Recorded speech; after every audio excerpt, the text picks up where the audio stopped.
বাংলা ক্লাসরুমের আজকের ক্লাসে থাকছে Bangla lecture 21, sorry Bangla lecture 21 না, বাংলা লেকচার 23 নম্বর লেকচারে আছে আমাদের শব্দ শ্রেণী বিভাগ। তোমরা কে কোথা থেকে যে দেখছো এবং আমার কথা শুনতে পাচ্ছ কিনা একটু কমেন্ট করে জানাবে। আমরা আলোচনায় চলে যাই। আমাদের আজকের আলোচনায় আছে শব্দ প্রকরণ। আজকের আলোচনার বিষয় হলো শব্দ প্রকরণ। শব্দ প্রকরণে দেখো আছে কিছু গুরুত্বপূর্ণ তথ্য। এই তথ্যগুলো আমি এখানে নিয়ে এসেছি, লক্ষ্য করো। শব্দ কি? শব্দ হলো ধ্বনি সমষ্টি। ধ্বনি সমষ্টি যা কি করে? এক বা একাধিক ধ্বনি সমষ্টি যা মনের ভাব সম্পূর্ণ করে। অর্থাৎ আমি বলছি, শব্দ হলো ধ্বনি সমষ্টি, অর্থাৎ এই ধ্বনি সমষ্টি হবে অবশ্যই অর্থপূর্ণ।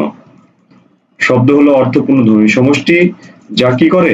যা বক্তার মনের ভাব সম্পূর্ণরূপে প্রকাশ করে, তাকে শব্দ বলে। ওকে, আরো কিছু মৌলিক তথ্য এখান থেকে জেনে নাও। বলছে শব্দ হলো বাক্যের মৌলিক উপাদান। তাহলে বাক্যের মৌলিক উপাদানটা কি? বাক্যের মৌলিক উপাদান হলো শব্দ। আর শব্দের অর্থপূর্ণ ক্ষুদ্র অংশকে বলা হয় কি? রূপ বলে। শব্দের অর্থপূর্ণ ক্ষুদ্র অংশকে বলা হয় রূপ।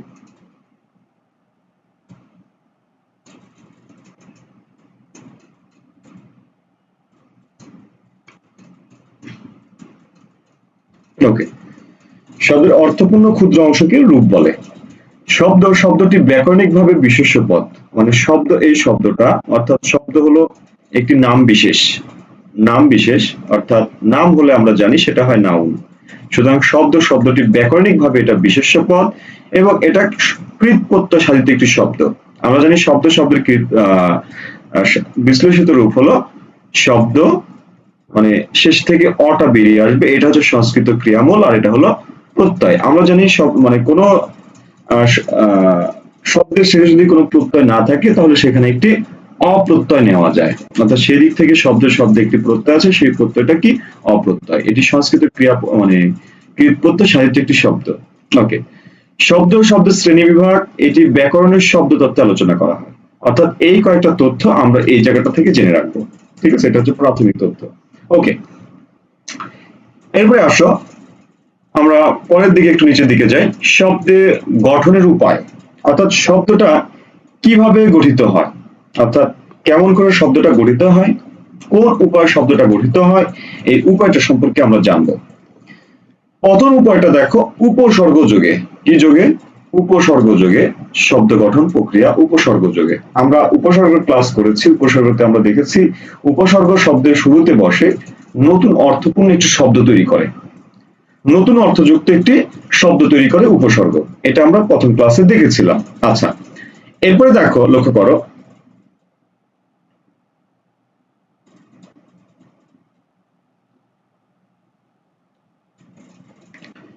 এরপরে লক্ষ্য করো,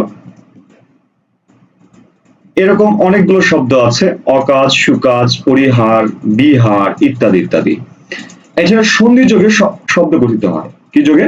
সন্ধি যোগে। সন্ধি যোগে কি কি দেখো, বলছে তনু যোগ দীর্ঘই তন্নি, এগুলো আমরা পড়েছিলাম। সুযোগ আগত স্বাগত, বিদ্যাযোগ আলয় বিদ্যালয়, দিগযোগ অন্ত দিগন্ত। অর্থাৎ এই সব উপায়ে শব্দ গঠিত হয়। আমরা যে শব্দগুলো দেখি, শব্দ যে সাধিত হয়, শব্দ যে গঠন হয়, এই সব উপায়ে শব্দগুলো গঠন হয়। ওকে, এরপরে দেখো প্রত্যয় যোগে। কি যোগে? প্রত্যয় যোগে। প্রত্যয় যোগে কিভাবে গঠিত হয়? পর যোগ আ সমান কি? পড়া। শ্রু যোগ অনট সমান কি? শ্রবণ। ঢাকা যোগ আই ঢাকাই। রাবণ যোগ ই রাবণী। তাহলে এই যে লক্ষ্য করো, এইগুলো কি? সবগুলো প্রত্যয় যোগে গঠিত। অর্থাৎ আমরা প্রত্যয় ক্লাসে দেখেছি একটা শব্দের সাথে বা ধাতুর সাথে, ক্রিয়ামূলের সাথে, মানে ধাতু বা শব্দমূলের সাথে প্রত্যয় যুক্ত হয়ে নতুন অর্থপূর্ণ, মানে নতুন একটা পদ গঠন করছে। অর্থাৎ এইভাবে শব্দ সাধিত হয়। আবার সমাস যোগে শব্দ গঠিত হয়। সেটা কেমন? দেখো, বলছে ঝাল মাখানো মুড়ি ঝালমুড়ি, সিংহ চিহ্নিত আসন সিংহাসন। এইভাবে শব্দ গঠিত হয়। এরপরে দেখো, বলছে দ্বৈত বা দ্বিরুক্তি যোগে, অর্থাৎ দ্বিরুক্তি শব্দ যোগে, অর্থাৎ একই শব্দ দুইবার উচ্চারণ হয়, একই শব্দ দুইবার যুক্ত হয়ে শব্দ গঠন করে। যেমন জ্বর জ্বর, ছোট ছোট, বড় বড়, কালো কালো। এগুলো আমরা দ্বিরুক্তি শব্দের মানে দ্বিরুক্তি শব্দ যে টপিকটা ছিল আমাদের ক্লাসের, সেই ক্লাসে আমরা এই শব্দগুলো পড়েছি। মানে এই শব্দ গঠন প্রক্রিয়াটা আমরা দেখেছিলাম যে দ্বিরুক্ত শব্দ যোগে শব্দ গঠন হয়। এবারে দেখো পদাশ্রিত নির্দেশক যোগে, এটা আমরা পড়েছি। পদাশ্রিত নির্দেশক অর্থাৎ বিশেষ্য বা সর্বনামের পরে পদাশ্রিত নির্দেশক টিটা, খানাখানি, টুক, টুকুন ইত্যাদি শব্দ যুক্ত হয়ে নতুন শব্দ গঠন করে। যেমন কলম যোগ টি, কলমটি, দুধ টুকু, দুধ টুক বা টুকু, যাই হোক, আমগুলো আমগুলো, বইগুলো বইগুলো ইত্যাদি ইত্যাদি। এরপরে লক্ষ্য করো পদ পরিবর্তন, পদ পরিবর্তন হয়েও নতুন শব্দ গঠন করে, নতুন শব্দ। যেমন সুন্দর, সুন্দর হলো কি? সুন্দর হচ্ছে আহ অ্যাডজেক্টিভ, সুন্দর হচ্ছে কি? অ্যাডজেক্টিভ। কিন্তু সৌন্দর্যটা কি? সৌন্দর্যটা হচ্ছে নাউন। অর্থাৎ এইভাবে এক পদ থেকে অন্য পদে যখন পরিবর্তন হয়, এভাবেও কি শব্দ গঠন হয়, এভাবে শব্দ গঠন হয়। এরপরে লক্ষ্য করো বিভক্তি যোগে, বিভক্তি যোগে কেমন? মন যোগ এ সমান কি মনে, এটা হচ্ছে সপ্তমী বিভক্তি। এইভাবে শব্দগুলোর সাথে বিভক্তি যুক্ত হয়ে কি নতুন শব্দ গঠন করে। এছাড়া লক্ষ্য করো বহু বচনের মাধ্যমে, বহু বচন আমরা বহু বচন করেছি, বহু বচনের মধ্য দিয়েও শব্দ গঠন হয়। যেমন মেঘ যোগ মালা, মেঘমালা, গ্রন্থ যোগ আবলি, গ্রন্থাবলী, পাখি সব, পাখি মানে পাখি যোগ সব, পাখি সব। এই শব্দগুলোকে, এই শব্দগুলো হচ্ছে বহু বচনবাচক শব্দ। এই বহু বচনবাচক শব্দ যোগেও কি আমাদের নতুন শব্দ গঠন করে। এরপরে লক্ষ্য করো আছে কি বাক্য সংকোচন, বাক্য সংকোচনের মাধ্যমে কি নতুন শব্দ গঠন হয়। যেমন দেখো লক্ষ্য করো যার কিছু চাওয়ার নেই, যার কোনো কিছু চাওয়ার নেই অকিঞ্চন, লাভ করার ইচ্ছা লিপ্সা, লাভ করার ইচ্ছা লিপ্সা, যার কিছুতে ভয় নেই অকুত ভয়, হনন করার ইচ্ছা জিঘাংসা। এই যে এগুলো কি, এগুলো হচ্ছে আমাদের বাক্য সংকোচনের মাধ্যমে নতুন পদ গঠন হয়েছে। অর্থাৎ এই যে পুরোটা বাক্যটার একটা আহ সংকুচিত রূপ, ছোট একটা পদ গঠন করলো, সেই পদটাতে এই পুরো অর্থটাকে বুঝালো, নতুন একটা শব্দ তৈরি হলো। অর্থাৎ এইভাবে শব্দের গঠন হয়, অর্থাৎ নতুন শব্দ গঠিত হয়, শব্দ সাধিত হয়। ওকে, এরপরে আসো লক্ষ্য করো আমরা মূল টপিকে আসি। বলছে বাংলা ভাষার শব্দ সমূহকে তিনটি ভাগে ভাগ করা হয়েছে। কয়টি ভাগে? তিনটি ভাগে ভাগ করা হয়েছে। একটা হচ্ছে গঠনগত, আরেকটা হচ্ছে অর্থগত, আরেকটা হচ্ছে উৎসগত। গঠন, অর্থ, উৎস। বাংলা ভাষার শব্দ সমূহকে কয়টা ভাগে ভাগ করা হয়েছে? তিনটা ভাগে ভাগ করা হয়েছে। একটা হলো গঠন, গঠন, আরেকটা হলো অর্থ, আরেকটা হইলো উৎস। তাহলে গঠনগত, গঠনগত, অর্থগত, উৎসগত, তিনটা ভাগে শব্দকে আমরা মানে শব্দ যে প্রকারভেদ, সেই প্রকারভেদে আমরা দেখি শব্দকে তিনটে ভাগে ভাগ করা হয়েছে: গঠনগত, অর্থগত, উৎসগত। এই যে গঠনগত যে শব্দগুলো আছে, এই শব্দগুলোকে আবার দুইটি ভাগে ভাগ করা হয়েছে। একটি শব্দ হচ্ছে মৌলিক শব্দ, মৌলিক, আর হচ্ছে সাধিত, মৌলিক সাধিত। অর্থাৎ এই গঠনগতকে ভাগ করা হয়েছে দুইটি ভাগে। এই যে অর্থগত, এই অর্থগতকে ভাগ করা হয়েছে তিনটি ভাগে।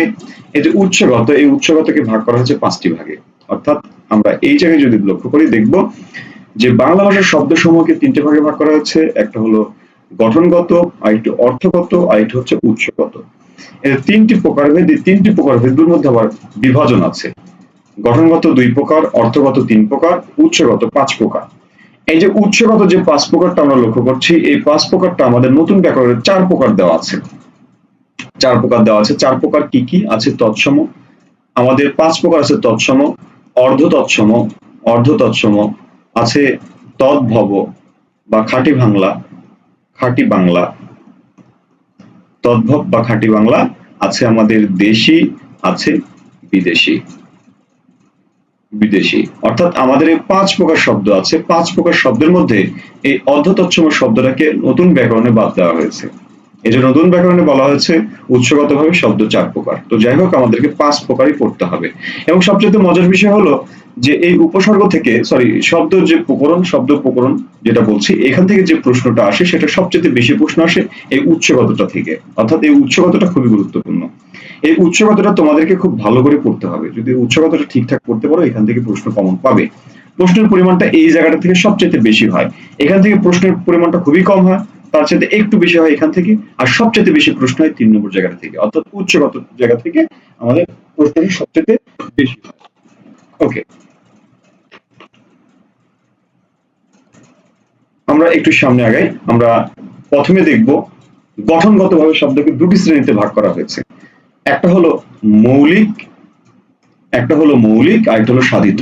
দুইটি ভাগে ভাগ করা হয়েছে, মৌলিক আর সাধিত। এই মৌলিক আর সাধিত যে শব্দগুলো আছে লক্ষ্য করো, মৌলিকটা আসলে কি?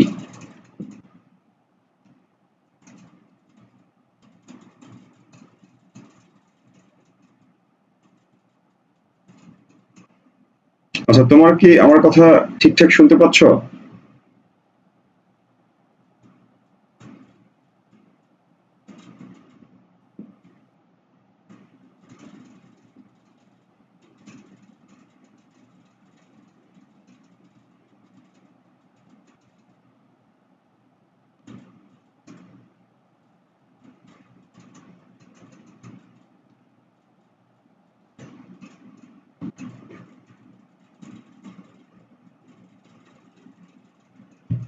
ওকে, দেখো, বলছি মৌলিক শব্দ আর একটা বলছি কি সাধিত শব্দ। মৌলিক শব্দ, সাধিত শব্দ। মৌলিক শব্দটা কি? মৌলিক শব্দটা হলো বিশ্লেষণের অযোগ্য। বিশ্লেষণের অযোগ্য শব্দকে বলা হয়, অযোগ্য শব্দকে বলা হয় মৌলিক শব্দ। আর সাধিত শব্দটা কি? সাধিত শব্দটা হচ্ছে মৌলিক শব্দের সাথে, মৌলিক শব্দের সাথে, মৌলিক শব্দ, এই মৌলিক শব্দের সাথে বিভক্তি, প্রত্যয়, উপসর্গ এরকম বিভিন্ন কিছু যুক্ত হয়ে নতুন যে শব্দ গঠন করে সেটা হলো সাধিত শব্দ। অর্থাৎ মৌলিক শব্দ হচ্ছে বিশ্লেষণের অযোগ্য শব্দ, আর সাধিত শব্দটা হচ্ছে বিশ্লেষণ যোগ্য শব্দ। অর্থাৎ এই শব্দটাকে বিশ্লেষণ করলে দুইটা পার্ট পাওয়া যায়, মিনিমাম দুইটা পার্ট পাওয়া যায়, এই জন্য সেটা হচ্ছে সাধিত শব্দ। লক্ষ্য করো, আমি এখানে লিখেছি মৌলিক শব্দ। মৌলিক শব্দতে আমি লিখেছি যেসব শব্দকে বিশ্লেষণ করা যায় না তথা শব্দকে বিভাজন করলে কোনো অর্থপূর্ণ অংশ পাওয়া যায় না।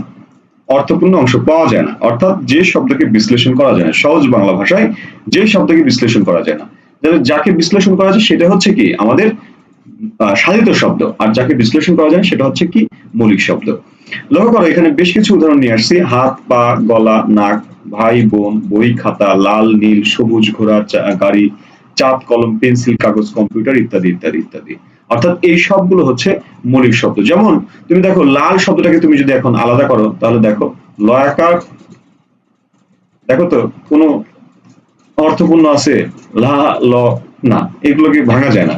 বা বলছি বই, এই বইটার শব্দটাকে যদি আমরা বিশ্লেষণ করি বড় সই বই, তাহলে এটা কেমন হইলো? এটা কোনো অর্থপূর্ণ না, অর্থাৎ অর্থপূর্ণ কোনো অংশ পাওয়া যাবে না। মৌলিক শব্দকে বিশ্লেষণ করা যায় না, অর্থাৎ বিশ্লেষণ করলে কোনো অর্থপূর্ণ অংশ পাওয়া যায় না। এই জন্য মৌলিক শব্দটা হলো বিশ্লেষণের অযোগ্য শব্দ। যেমন আমি এখানে একটা শব্দ দেখো, এখানে একটা আহ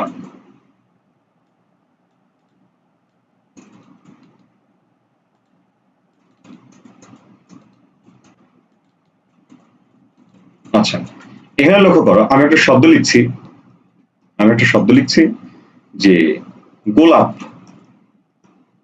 গোলাপ, আচ্ছা এই গোলাপ শব্দটাকে তুমি ভাঙো, কি লিখবা? গো যোগ লাভ, গরুর লাভ? না, গরুর লাভ না, এই গোলাপ শব্দটাকে ভাঙা যায় না। কিন্তু শব্দ যদি আমি লিখতাম গোলাপি, গোলাপি শব্দটা যদি আমি লিখতাম তাহলে সেটা হয়ে যেত কি, যেটা হয়ে যেত গোলাপ যোগ ই, অর্থাৎ এইটাকে ভাঙা যাইতো, এটাকে ভাঙা যাইতো, এটাকে ভাঙা যাইতো। কিন্তু এই শব্দটাকে লক্ষ্য করো, এই গোলাপ শব্দটাকে বিশ্লেষণ করা যাবে, অর্থাৎ এটা হচ্ছে বিশ্লেষণের অযোগ্য আর এটা হচ্ছে বিশ্লেষণযোগ্য। যেটা বিশ্লেষণযোগ্য সেটা সাধিত, আর যেটা বিশ্লেষণযোগ্য নয় সেটা হচ্ছে মৌলিক শব্দ। ওকে, এবার ধরো সাধিত শব্দগুলো কি? সাধিত শব্দগুলো হচ্ছে মৌলিক শব্দ বা প্রাতিপদিক। মনে রেখো, মৌলিক শব্দের আরেকটা নাম হলো প্রাতিপদিক। এই যে আমি এই জায়গাতে লিখেছি যে মৌলিক শব্দগুলোকে, লক্ষ্য করো আমি এই জায়গাতে লিখেছি,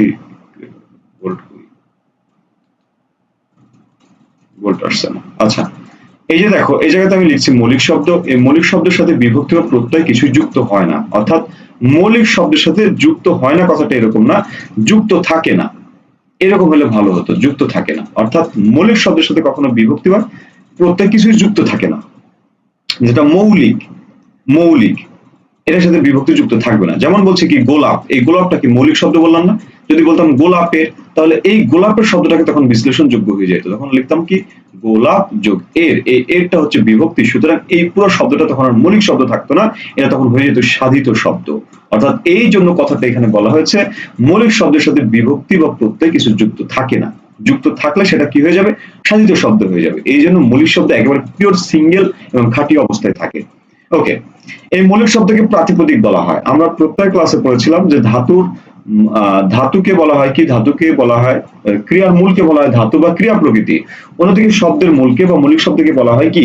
নাম প্রকৃতি বা প্রাতিপদিক। সেই কথাটা এখানে বললাম যে এই মৌলিক শব্দকে প্রাতিপদিক বলে। আচ্ছা, এরপরে লক্ষ্য করো সাধিত শব্দ। সাধিত শব্দগুলো কি? সাধিত শব্দ হলো মৌলিক শব্দের সাথে কি কি?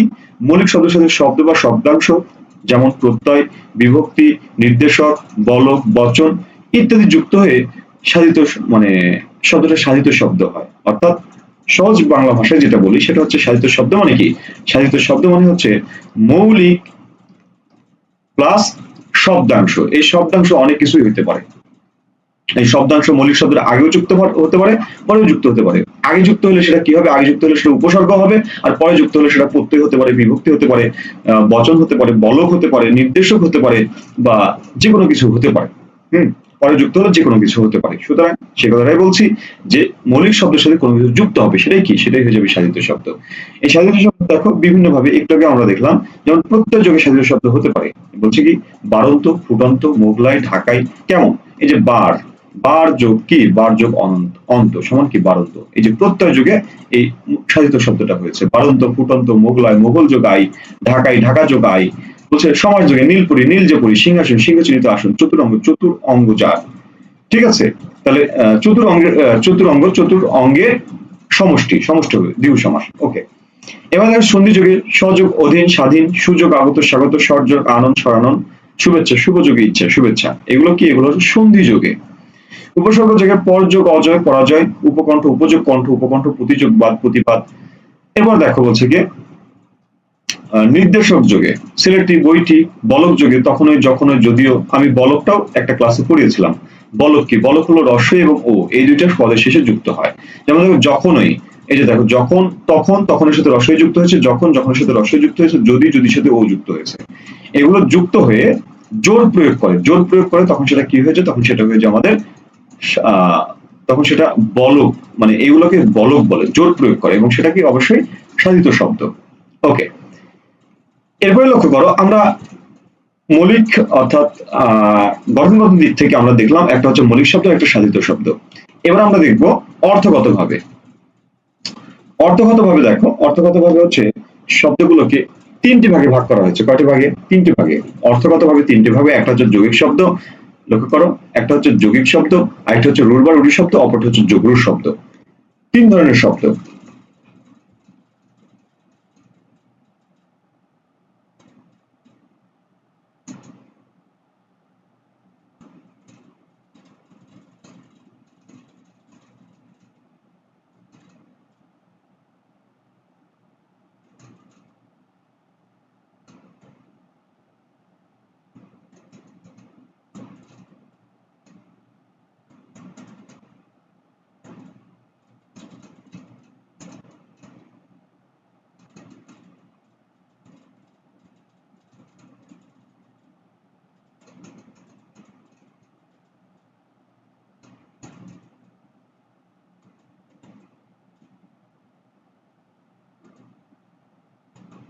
আচ্ছা, লক্ষ্য করো, আমি বলছি একটা যৌগিক শব্দ, একটা বলছি রূঢ় বা রূঢ়ি শব্দ, একটা হচ্ছে যগ্র শব্দ। তিন ধরনের শব্দ, তাই না? মনে রাখবে, অর্থগত দিক থেকে যদি আমরা দেখতে চাই তাহলে আমরা শব্দ দিকে হচ্ছে তিন ভাগে বিভক্ত: যৌগিক শব্দ, রূঢ় বা রূঢ়ি শব্দ, আর একটা যগ্র শব্দ। এক্ষেত্রে মনে রাখবো একটা হচ্ছে ব্যুৎপত্তিগত অর্থ। ব্যুৎপত্তি, ব্যুৎপত্তি, ব্যুৎপত্তি মানে হলো সেটা ব্যাকরণগত অর্থ। কি গত? ব্যাকরণগত, ব্যাকরণগত অর্থ। অর্থাৎ যে শব্দটা গঠিত হয়েছে, যে শব্দটা সাধিত হয়েছে, সেই শব্দটার ব্যাকরণিক অর্থ কি। আরেকটা হলো ব্যবহারিক অর্থ। ব্যবহারিক অর্থ অর্থাৎ আমরা কোন অর্থে ব্যবহার করি। একটা হচ্ছে আমরা কোন অর্থে ব্যবহার করি, আরেকটা হচ্ছে সেটার ব্যাকরণগত অর্থ। দুই অর্থটা কেমন, এই দুই অর্থের উপর নির্ভর করে শব্দের শব্দটাকে হচ্ছে যৌগিক শব্দ, রূঢ় বা রূঢ়ি শব্দ, আরেকটা হচ্ছে যগ্র শব্দ। অর্থাৎ লক্ষ্য করো, আমি একটা শব্দ বললাম, আমি বললাম বাঁশ। এই বাঁশ মানে কি? বাঁশ মানে আমরা সবাই চিনি, বাঁশ কি? এই বাঁশ শব্দের সাথে রস্বই প্রত্যয় যুক্ত হয়ে গেল কি? হয়ে গেল বাঁশি। এই বাঁশি বলতে আমরা কি বুঝি? বাঁশি বলতে আমরা বুঝি বাদ্যযন্ত্র। আমরা বাঁশি বলতে বাদ্যযন্ত্র বুঝি। কিন্তু ব্যাকরণ বলে কি? ব্যাকরণ বলে যে এই যে বাঁশ শব্দটা, এই বাঁশ শব্দটা থেকে কি বাঁশি শব্দটা এসেছে।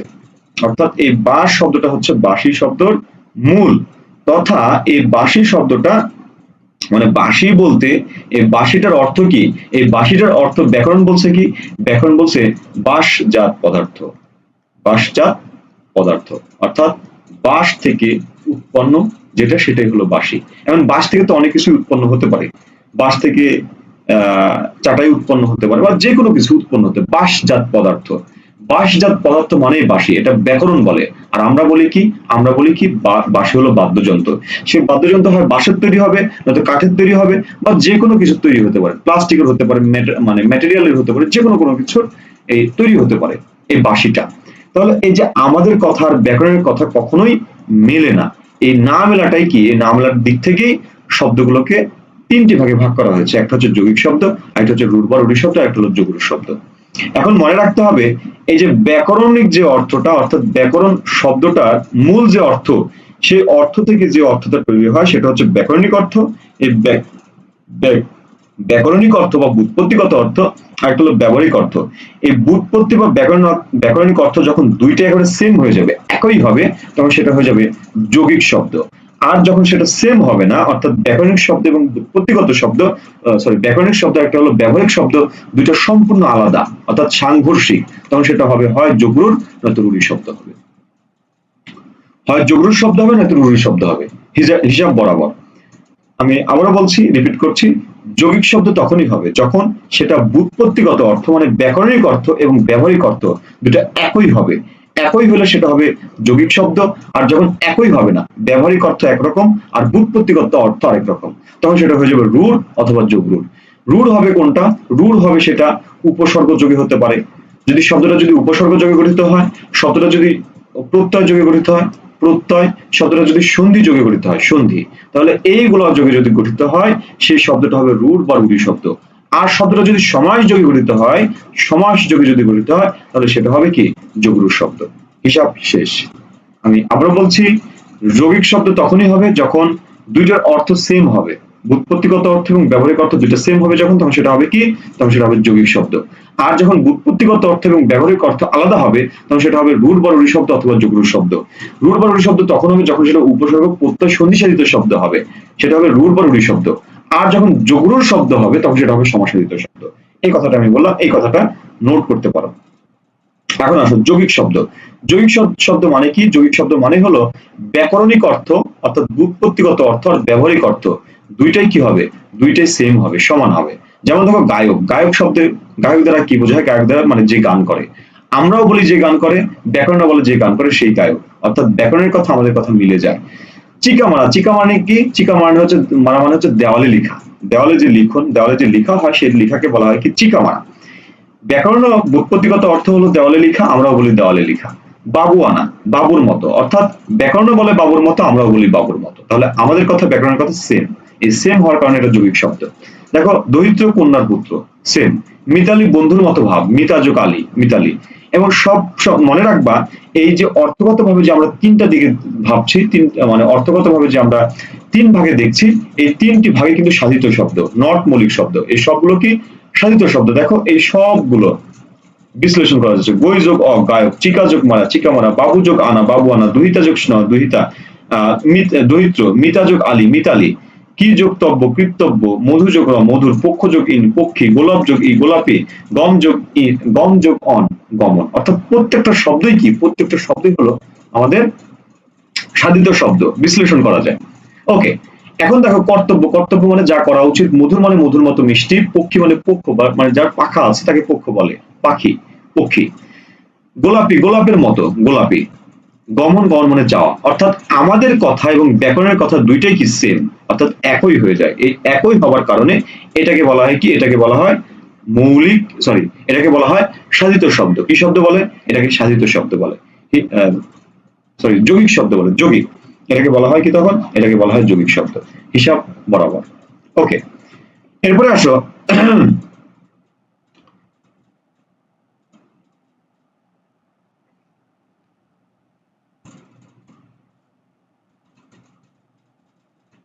এরপরে লক্ষ্য করো, বলছি রূঢ় বা রূঢ়ি শব্দ। রূঢ় বা রূঢ়ি শব্দ, রূঢ় বা রূঢ়ি শব্দ দেখো আমি বললাম যে ওটার ক্ষেত্রে বললাম যৌগিক শব্দের ক্ষেত্রে আমি বলেছি ব্যুৎপত্তিগত অর্থ এবং ব্যাকরণিক অর্থ দুইটা সেম হবে। এটা বললাম যে ব্যুৎপত্তিগত অর্থ এবং ব্যাকরণিক অর্থ দুইটা সেম হবে। কিন্তু মনে রাখবে এই রূঢ় বা রূঢ়ি শব্দের ক্ষেত্রে এই দুইটা কখনোই সেম হবে না। অর্থাৎ ব্যাকরণ একটা বলবে, আমরা অন্যটা বলবো। অর্থাৎ ব্যাকরণের অর্থ আমাদের অর্থ পুরোটাই অমিল। তাহলে এই শব্দগুলো হবে কি প্রত্যয় উপসর্গজাত, এরপরে কি এগুলো সন্ধিজাত শব্দ হয়, কি জাত? সন্ধিজাত। তাহলে প্রত্যয় উপসর্গ এবং সন্ধিজাত শব্দগুলোকে কি বলবো? প্রত্যয় উপসর্গ সন্ধিজাত শব্দগুলোকে বলবো রূঢ় বা রূঢ়ি শব্দ। ঠিক আছে, রূঢ় বা রূঢ়ি শব্দ বলবো। যেমন দেখো স্ক্রিনে তোমরা দেখতে পাচ্ছ এখানে আছে হস্তি। হস্তি কি? হস্ত যোগ ইন, হস্ত মানে হাত, ইন মানে ব্যাকরণ বলে কি? ব্যাকরণ মানে ব্যুৎপত্তিগত অর্থ। ব্যাকরণ ব্যাকরণ কি বলে? ব্যাকরণ বলে হচ্ছে যে যার হাত আছে সে হলো হস্তি, অর্থাৎ তোমার হাত আছে তার মানে কি তুমি হস্তি বা হাতি। কিন্তু আমরা কোন অর্থে ব্যবহার করি? হস্তি আমরা বলতে আমরা পশুকে বুঝি, পশু পশু। হস্তি বলতে আমরা হাতিকে বোঝায়। অন্যদিকে প্রবীণ, প্রবীণ প্রযোগ বীণ উপসর্গ যোগে। দেখো এই জায়গাতে ব্যাকরণ বলে প্রকৃষ্ট রূপে বীণা বাজাতে পারেন যিনি, অর্থাৎ যে ব্যক্তি খুব ভালো বীণা বাজাইতে পারেন তাকে বলা হয় প্রবীণ। কিন্তু প্রবীণ বলতে আমরা কি বুঝি? আমরা বুঝি বয়স্ক ব্যক্তি। অর্থাৎ আমাদের বোঝা আর ব্যাকরণের বোঝা কখনো এক হচ্ছে না। ওকে, এরপর দেখো বাঁশি। বাঁশ দিয়ে তৈরি বস্তু সেটা হচ্ছে বাঁশি। ব্যাকরণ বলে বাঁশ দিয়ে তৈরি বস্তু বাঁশি, আর আমরা বলি কি বাদ্যযন্ত্র, যে কোনো কিছু তৈরি হতে পারে। এবার দেখো বলছি গবেষণা। গবেষণা মানে কি? গো যোগ এসোনা। গো যোগ এসোনা গরু খোঁজা। হ্যাঁ, ব্যাকরণ বলে গো যোগ এসোনা, গো মানে গরু, এসোনা মানে খোঁজা। ব্যাকরণ বলে গবেষণা মানে গরু খোঁজা। কিন্তু আমরা বলি কি ব্যাপক পর্যালোচনা, পরীক্ষা নিরীক্ষা দ্বারা লব্ধ যে জ্ঞান বা যেটা আমরা অর্জন করি সেটাকে আমরা বলি কি গবেষণা। অর্থাৎ আমাদের কথা ব্যাকরণের কথা কখনো মিলছে না। এরপরে আসো বলছো হরিণ। রি যোগ ইন, হরিণ। হরিণ বলতে ব্যাকরণ বলে কি? হরিণ বলতে ব্যাকরণ বলে যে হরণ করে, হৃদয় হরণকারী মানে যে কেড়ে নেয়, মন চুরি করে আর কি, তাকে বলা হচ্ছে কি হরিণ। অর্থাৎ যে কেড়ে নেয় সে হরিণ। কিন্তু আমরা বলি কি? আমরা বলি হরিণ হলো একটি পশু বিশেষ। অর্থাৎ আমাদের কথা আর ব্যাকরণের কথা কখনোই কি মিলছে না। এরপরে দেখো সন্দেশ, সংযোগ দেশ। ব্যাকরণ বলে সংবাদ। সন্দেশ মানে কি? সন্দেশ মানে হচ্ছে সংবাদ, অর্থাৎ দেশের সংবাদ বা কোনো কিছুর সংবাদ। আমাদের কথা আর ব্যাকরণের কথা মিলে না। আমরা সন্দেশ বলতে কি বুঝাই? আমরা বুঝাই মিষ্টান্ন, মিষ্টি বিশেষ মানে মিষ্টি জাতীয় খাবারকে আমরা সন্দেশ বলি। এবার দেখো শ্বশুর। সযোগ সুর, শ্বশুর। শ্বশুর কি? শ্বশুর মানে হচ্ছে যে দ্রুত খায়। অর্থাৎ তুমি যদি খুব ফাস্ট খাও, খুব দ্রুত যদি খেতে পারো তাহলে তুমি শ্বশুর। কে বলছে? ব্যাকরণ বলছে। কিন্তু আমরা বলি কি? আমরা বলি যে শ্বশুর কি? শ্বশুর হচ্ছে একজন বিশেষ ব্যক্তি। ঠিক আছে, তাকে আমরা শ্বশুর বলি। ওকে, এরপরে দেখো বলছে রাখাল। রাখাল কি? রাখ যোগ আল, রাখাল। অর্থাৎ যে রাখে, অর্থাৎ যে রাখে সে হচ্ছে কি রাখাল। ব্যাকরণ বলে রাখাল কি? রাখাল হচ্ছে যে রাখে, সে হচ্ছে রাখাল। তাহলে ব্যাকরণের কথা এর আমাদের কথা মেলে না। আমরা রাখাল বলতে কি বুঝি? আমরা রাখাল বলতে বুঝাই পশু চড়াই যে। অর্থাৎ তোমাকে আমি বললাম এই কলমটা তুমি রাখো, তুমি যে রাখছো এই জন্য তুমি রাখাল। ঠিক আছে, এটা ব্যাকরণ অনুযায়ী তুমি রাখাল, কিন্তু আমরা কোন অর্থে ব্যবহার করি? আমরা রাখাল ব্যবহারটা করি হচ্ছে যিনি কি করেন? পশু চড়ায়। এরপরে দেখো পলাশ। পলাশ কি? পল যোগ আশ সমান কি? পলাশ। অর্থাৎ পল মিশ্রিত ভাত। পল মানে কি? পল মানে মাংস নাকি? পল মানে মাংস, মাংস মিশ্রিত ভাত। মাংস মিশ্রিত ভাতকে পলাশ বলে। কে বলছে? ব্যাকরণ বলছে। কিন্তু আমরা বলি কি পলাশ হলো এক প্রকারের ফুল। অর্থাৎ আমাদের কথা আর ব্যাকরণের কথা মিলে না। এই না মেলার কারণে এটা কি শব্দ? এটা হচ্ছে রূঢ় বা রূঢ়ি শব্দ। এবং এটা হচ্ছে কি? এটা হচ্ছে প্রত্যাশিত শব্দ। এই জন্য এটা কি? এটা হচ্ছে রূঢ়ি শব্দ। ওকে, এবার দেখো তোল। তোল বলতে আমরা কি বুঝি? তোল বলতে আমরা বুঝি স্নেহ জাতীয় পদার্থ। কি পদার্থ? স্নেহ জাতীয় পদার্থ। কিন্তু ব্যাকরণ বলে কি? ব্যাকরণ বলে তিল যোগ স্ন, অর্থাৎ এই যে তিল, তিল যোগ অ। এই যে তিল, তিল মানে কি? মানে ব্যাকরণ বলে কি? ব্যাকরণ বলে তিল থেকে তৈরি পদার্থ। অর্থাৎ এই যে তিল, এই তিল থেকে যদি আমরা এখন যে কোনো কিছু যদি তৈরি করি সেটা হবে তৈল। অর্থাৎ তুমি এই তিল থেকে নাড়ু তৈরি করতে পারে, নাড়ু তৈরি করতে পারো, এই নাড়ুকে তুমি তৈল বলবা। বলবা তিলজাত পদার্থ যেটা সেটাই হলো তৈল। তাহলে তৈলটা কি? ব্যাকরণ বলে তিলজাত পদার্থ, কিন্তু আমরা বলি কি? আমরা বলি স্নেহ জাতীয় পদার্থ। অর্থাৎ তেলকে আমরা তৈল বলি। কিন্তু ব্যাকরণ বলে কি? তিল যোগ অ, অর্থাৎ তিল থেকে তৈল শব্দটা আসছে। এজন্য এই তৈল মানে হচ্ছে তিল জাতীয়, মানে তৈল জাতীয়, সরি তিল থেকে আগত মানে তিলজাত পদার্থ, সেটা হলো তৈল। অর্থাৎ ব্যাকরণের কথা আমাদের কথা মিলবে না। অর্থাৎ তিলজাত পদার্থ যে কোনো কিছু থাকতে পারে। তো সুতরাং এটা হচ্ছে রূঢ় বা রূঢ়ি শব্দ। এবার দেখো পাঞ্জাবি। লক্ষ্য করো পাঞ্জাবি। পাঞ্জাবি শব্দটার দিকে তাকাও। পাঞ্জাবি শব্দটার দিকে তাকাও। দেখো আমি লিখছি পাঞ্জাবি। পাঞ্জাব যোগ ই, অর্থাৎ পাঞ্জাবের অধিবাসী। ব্যাকরণ বলে পাঞ্জাব যোগ ই। পাঞ্জাব মানে কি? পাঞ্জাব হচ্ছে একটা অঞ্চল, সেই অঞ্চলের অধিবাসীকে বলা হয় পাঞ্জাবি। যেমন বাংলাদেশ, এই বাংলাদেশ, দেখো বাংলাদেশ, এই বাংলাদেশের সাথে যদি ই প্রত্যয় যুক্ত করি তাহলে কি হবে? বাংলাদেশি। অর্থাৎ তুমি কে? তুমি হচ্ছে বাংলাদেশি। তাহলে এই যে তুমি বাংলাদেশি, এটা তোমার জাতিগত পরিচয় নির্ধারণ করে। ঠিক তেমনি এই পাঞ্জাবি বলতে ব্যাকরণ বলে কি? পাঞ্জাব যোগ ই, অর্থাৎ পাঞ্জাবের অধিবাসী। কিন্তু পাঞ্জাবি বলতে আমরা কি বুঝি? আমরা বুঝি পোশাক বিশেষ। অর্থাৎ ব্যাকরণের কথা এবং আমাদের কথা মিলে না। এরপরে দেখো গবাক্ষ। গবাক্ষ কি? গবাক্ষ হলো গো যোগ অক্ষ। গো মানে কি? গরু, অক্ষ মানে চোখ, গবাক্ষ বলতে ব্যাকরণ বোঝায় গরুর চোখ, অর্থাৎ ব্যাকরণ বলে গবাক্ষ হইলো গরুর চোখ, কিন্তু গবাক্ষ বলতে আমরা কি বুঝি? আমরা বুঝি গবাক্ষ হইলো জানালা, অর্থাৎ আমাদের কথা এবং ব্যাকরণের কথা মিলে না। না মেলানোর জন্য এটাকে বলা হচ্ছে কি? এটাকে বলা হচ্ছে রুল বা রুড়ি শব্দ, সন্ধিবোধক শব্দ এটা। এবার দেখো জ্যাঠামি, জ্যাঠামি মানে কি? জ্যাঠা যোগ আমি, জ্যাঠামি। আমি হচ্ছে প্রত্যয়, প্রত্যয়বদ্ধ শব্দটা প্রত্যয় যোগ গঠিত, মানে কি জ্যাঠার মতো দেখতে, সেটাকে বলে জ্যাঠামি। কে বলছে? ব্যাকরণ বলছে জ্যাঠার মতো দেখতে মানে কি? সে জ্যাঠা, জ্যাঠামি। কিন্তু জ্যাঠামি বলতে আমরা কি বুঝি? আমরা বুঝি ইস্টে পাকা, পাকনামি, পাকনামি যে করে তাকে বলে আমরা কি? জ্যাঠামি। অর্থাৎ ব্যাকরণের কথা আমাদের কথা মিলে না। মাংস, মাংস কি? মায়ের অংশ। ব্যাকরণ বলে মা যোগ অংশ সমান মায়ের অংশ, মানে মাংস মানে মা থেকে এসেছে মাংস, মায়ের অংশ। কিন্তু আমরা বলি কি? আমরা বলি মাংস হচ্ছে মাংস অর্থে ব্যবহার করা, অর্থাৎ ব্যাকরণের কথা আমাদের কথা মিলে না। এবার দেখো উপসর্গ, উপসর্গ বলতে ব্যাকরণ কি বোঝায়? উপযোগ সর্গ, অর্থাৎ আগের অধ্যায়। সর্গ মানে অধ্যায়, আর উপসর্গ মানে হচ্ছে আগের অধ্যায়। আর আমরা উপসর্গটা কি অর্থে ব্যবহার করি? আমরা ব্যবহার করি রোগের লক্ষণ। বলছে জ্বরের উপসর্গগুলো কি? অর্থাৎ উপসর্গ আমরা ব্যবহার করি লোকের লক্ষণ অর্থে, আর ব্যাকরণ বলে কি? উপসর্গ হলো আগের অধ্যায়, আগের অধ্যায়। এই জন্য আমাদের কথা ব্যাকরণের কথা মিলে না।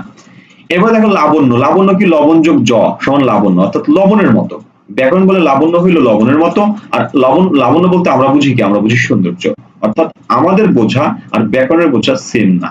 এই সেম না, এই না হওয়ার জন্য এগুলো হচ্ছে কি? রুড়ি শব্দ। বোঝা গেল? আশা করছি বুঝছো। এরপর আসো যোগরূঢ় শব্দ।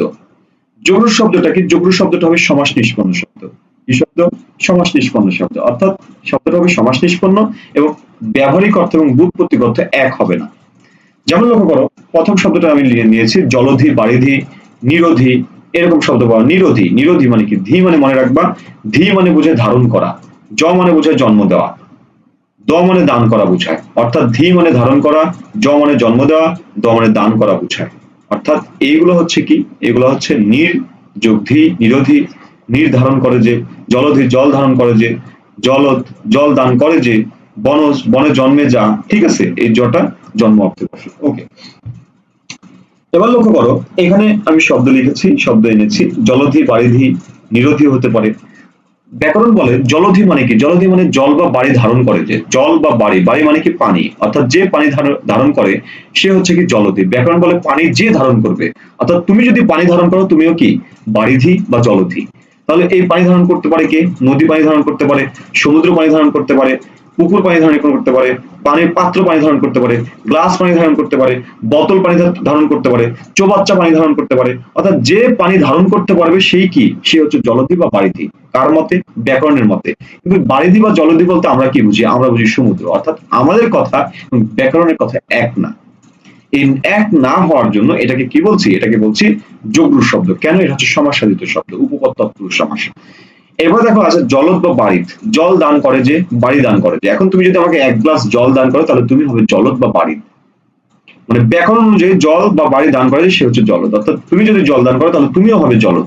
কিন্তু জলদ বলতে আমরা কি বুঝি? আমরা বুঝি মেঘ, অর্থাৎ মেঘের সমার্থক শব্দ হলো জলদ। দেখো, জল বা বাড়ি দান করে যে, মেঘ থেকে জল দান হয়, বৃষ্টি থেকে জল পাই, নলকূপ থেকে জল পাই, অর্থাৎ এই সবগুলোই কি? হিসাব অনুযায়ী সবগুলোই হচ্ছে কি? জলদি, সরি জলদ বা বাড়ি। কিন্তু আমরা মেঘকে শুধু জলদ বা বাড়ি বলতে মেঘকে বোঝাই। এবার দেখো রাজপুত। রাজপুত বলতে ব্যাকরণ বোঝায় রাজার পুত্র। কি বোঝায়? রাজার পুত্র। যেমন রাজপথ, রাজার পথ, রাজপথ, রাজার পথ, রাজনীতি, নীতির রাজা। অর্থাৎ ঠিক তেমনি রাজপুত বলতে ব্যাকরণ বোঝায় কি? রাজার পুত্র। কিন্তু আমরা রাজপুত বলতে কি বুঝি? আমরা রাজপুত বলতে একটা জাতিকে বুঝি, যেটা কি ভারতের রাজপুত অঞ্চলের মানুষ। অর্থাৎ ভারতে একটা রাজপুত বলে একটা অঞ্চল আছে, প্রদেশ আছে, সেই প্রদেশের মানুষকে আমরা কি বলি? রাজপুত বলি, রাজপুত। অর্থাৎ আমাদের কথা আর ব্যাকরণের কথা সেম না এবং এটা সমাসাধিত শব্দ। এবার দেখো বলদ। বলদ মানে কি? যে বল দান করে, অর্থাৎ যার অনেক শক্তি আছে, যে অনেক শক্তিশালী, তাকে বলদ বলে। মানে বল দেয় যে, এখন এটা ব্যক্তি হতে পারে, এটা যন্ত্র হতে পারে, এটা পশু হতে পারে, যে কোনো কিছু যে বল দিতে পারবে সে হচ্ছে কি? বলদ। অর্থাৎ শক্তি পাওয়া যায় যেখান থেকে। অর্থাৎ তোমার একজন শক্তিশালী বন্ধু আছে, সেই বন্ধুকে তুমি বললা কি তুই একটা বলদ, তাহলে বন্ধু কি করবে? তুমি ব্যাকরণ স্টাইলে বলেছ, বন্ধু তোমাকে ব্যবহারিক স্টাইলে মার দিবে। অর্থাৎ তুমি বুঝাইছো ব্যাকরণিক স্টাইল, কিন্তু বন্ধু বুঝবে কি? ব্যবহারিক স্টাইল। অর্থাৎ ব্যাকরণিক আর ব্যবহারিক দুটো সম্পূর্ণ আলাদা জিনিস। অর্থাৎ বলদ বলতে ব্যাকরণ বোঝায় যার অনেক শক্তি আছে, যে অনেক বল দান করতে পারে। আর বলদ বলতে আমরা কি বুঝি? বোকা শোকা, ঠিক আছে, প্রাণী বিশেষ, দুর্বল। এরপরে দেখা হচ্ছে পঙ্কজ। পঙ্কজ আছে, আরেকটা হচ্ছে সরোজ। দেখো বলছি জ থাকলে জন্ম দেওয়া বোঝায়। তো দেখো পঙ্কজ, পঙ্ক মানে কি কাদা, কাদায় জন্মে যা বা সরোবরে জন্মে যা। এখন পঙ্ক বা কাদায় বা সরোবরে কি জন্মাইতে পারে, সেটা শৈবাল জন্মাইতে পারে, শালুক জন্মাইতে পারে, বা শাপলা জন্মাইতে পারে, পদ্ম জন্মাইতে পারে, যে কোনো কিছু জন্মগ্রহণ করতে পারে। অর্থাৎ কাদার মধ্যে বা সরোবরে মানে জলাশয়ে যে কোনো কিছু জন্মাইতে পারে। কিন্তু এই পঙ্কজ বা সরোজ বলতে আমরা কি বুঝি, আমরা শুধু পদ্ম ফুলকে বুঝে থাকি। অর্থাৎ আমরা বোঝায় একটা জিনিস, আর ব্যাকরণ বলছে যে পঙ্কে বা কাদায় যারা জন্মগ্রহণ করবে সেই কি, সেই হলো পঙ্কজ। এরপর দেখো তুরঙ্গম, তুরঙ্গম কি, তুরঙ্গম হলো যে দ্রুত, খুব দ্রুত যেতে পারে, তড়িৎ গতিতে যেতে যেতে পারে, তাকে বলা হয় তুরঙ্গম। যেমন ঘোড়া, রকেট, বিমান, বাঘ, হরিণ, মাইক্রো, এগুলো কি, এগুলো খুব দ্রুত যেতে পারে। এই জন্য ব্যাকরণের ভাষায় এরা কি, এরা হলো তুরঙ্গম। কিন্তু তুরঙ্গ বলতে আমরা কি বুঝি, আমরা বুঝাই ঘোড়াকে। ঘোড়া খুব দ্রুত দৌড়াতে পারে, এই জন্য আমরা ঘোড়াকে বলি তুরঙ্গম। অর্থাৎ আমরা একটা জায়গায় ফিক্সড করে দিয়েছি। এরপর দেখো মহাযাত্রা, মহাযাত্রা মানে কি, মহাসমারোহের যাত্রা। ব্যাকরণ বলে মহাসমারোহের যাত্রাকে মহাযাত্রা বলে। যে যাত্রা ব্যান্ড পার্টি, ঢাক ঢোল, সানাই বাজা ইত্যাদি, মানে বিশাল একটা মহড়া, এই মহড়াটাকে বলা হয় কি, মহাযাত্রা। মানে ব্যাকরণ বলে এটাকে মহাযাত্রা, কিন্তু মহাযাত্রা বলতে আমরা কি বুঝি, আমরা বুঝি শেষ যাত্রা, অর্থাৎ মৃত্যু যাত্রাকে আমরা মহাযাত্রা বুঝে থাকি। তাহলে আমাদের বোঝা আর ব্যাকরণের বোঝা কখনো সমান না। এবার আসো উদ্ভিদ, উদ্ভিদ মানে কি, যে ভেদ করে উঠে এসেছে। কে ভেদ করে উঠে এসেছে, এই যে লক্ষ্য করো, মাটি ভেদ করে যে উঠে এসেছে সে উদ্ভিদ। এখন এই মাটি ভেদ করে কে উঠে আসছে, কেঁচো উঠে আসছে, আগ্নেয়গিরি উঠে আসছে, বৃক্ষ উঠে আসছে, অর্থাৎ এই সবগুলো কি, এই মাটিকে ভেদ করে উঠে আসছে। কিন্তু এই উদ্ভিদ বলতে আমরা কি বুঝি, আমরা শুধু বৃক্ষকে বুঝি। কিন্তু ব্যাকরণ বলে যে উদ্ভিদ মানে মাটিকে যে ভেদ করে আসবে সেই কি, সেই হলো উদ্ভিদ। আর আমরা বলি কি, বৃক্ষ হলো উদ্ভিদ। অর্থাৎ আমাদের কথার ব্যাকরণের কথা কি মিলছে না। এবার দেখো বেতার, বেতার মানে কি, যার কোনো তার নাই, তার নাই, তার নাই মানে কি, যে হচ্ছে তারের সাথে, নেটওয়ার্কের সাথে কানেক্টেড না। অর্থাৎ নেটওয়ার্ক বলে একটা বিষয় আছে, যে নেটওয়ার্কের সাথে, যে তারের সাথে তার দিয়ে কানেক্টেড না, সে হচ্ছে বেতার। এই বেতার মানে যার তার নাই, সেটা হতে পারে মোবাইল, হতে পারে ঘড়ি, হতে পারে রিমোট, হতে পারে অনেক কিছু হতে পারে। কিন্তু বেতার বলতে আমরা শুধু কাকে বুঝি, আমরা বুঝি রেডিওকে। কিন্তু ব্যাকরণ বলে তার নাই যার। এখন অনেকেরই তো তার নাই, সবাই কি বেতার না, আমাদের ভাষা মতে সবাই না, শুধু রেডিও হলো বেতার। এবার দেখো অচল, অচলটা কি, অচলটা হলো যে নাড়াচাড়া করতে পারে না, অর্থাৎ এক জায়গাতে স্থির থাকে, সেই হচ্ছে অচল। এই অচলটা যে কোনো কিছু হতে পারে, জড় পদার্থ, সব ধরনের জড় পদার্থই কি অচল, অর্থাৎ এক জায়গা থেকে আরেক জায়গায় যেতে পারে না। আর এই অচল বলতে আমরা কি বুঝি, আমরা বুঝি পর্বতকে। অর্থাৎ আমরা বুঝাই পর্বত, আর ব্যাকরণ বুঝাই কি, জড় পদার্থ। অর্থাৎ আমাদের কথা ব্যাকরণের কথা মেলে না। এবার দেখো সুহৃদ, সুহৃদ কি, সুহৃদ হচ্ছে সুন্দর হৃদয় আছে যার। অর্থাৎ সুন্দর হৃদয় কার আছে, সুন্দর মানুষের সুন্দর হৃদয় আছে। এই সুন্দর হৃদয় আছে যার, তাকে বলা হয় সুহৃদ। এটা কি, এটা বলে ব্যাকরণ। আর আমরা বলি কি, আমরা বলি সুহৃদ মানে হচ্ছে বন্ধু। তার সুন্দর হৃদয় থাকতেও পারে, অসুন্দর হৃদয় থাকতে পারে, সে হচ্ছে কি বন্ধু। বন্ধু মানে কি সুহৃদ। অর্থাৎ আমাদের কথার ব্যাকরণের কথা মেলে না। এরপরে আসো, বলছে আদিত্য, আদিত্য মানে ব্যাকরণ বলছে অদিতির পুত্রই আদিত্য। আর আমরা বলি সূর্যের সমর্থক শব্দ হলো আদিত্য। অর্থাৎ আমরা বোঝাই একটা, ব্যাকরণ বোঝায় আরেকটা। এই জন্য এটা কি, এটা হচ্ছে যৌগিক শব্দ, যুগ্র শব্দ। এবার দেখো অসুখ, অসুখ মানে কি, অসুখ মানে নেই সুখ যার, অর্থাৎ যার কোনো সুখ নাই, সেটা হলো অসুখ। আর অসুখ বলতে আমরা কি বুঝি, আমরা বুঝি রোগ। অর্থাৎ ব্যাকরণ বোঝায় একটা, আমরা বুঝি আরেকটা। অর্থাৎ এই যে যে শব্দগুলো দেখলাম, এই শব্দগুলো হচ্ছে যোগরূঢ়। এই যোগরূঢ় শব্দগুলো কি হবে, যোগরূঢ় শব্দগুলো হবে সমাস সাধিত, এবং ব্যাকরণিক অর্থ একটা থাকবে, ব্যবহারিক অর্থ আরেকটা থাকবে, অর্থাৎ দুইটা মিলবে না। এই জন্য এটা হচ্ছে কি যোগরূঢ় শব্দ। আশা করছি বুঝতে পেরেছো। আজকের আলোচনাটা আমাদের এই পর্যন্তই। তো ঠিক আছে, সবাই ভালো থাকবে, সুস্থ থাকবে, সবার সুস্বাস্থ্য দীর্ঘ কামনা করে এখানে শেষ করছি। আল্লাহ হাফেজ, আসসালামু আলাইকুম ওয়া রাহমাতুল্লাহ।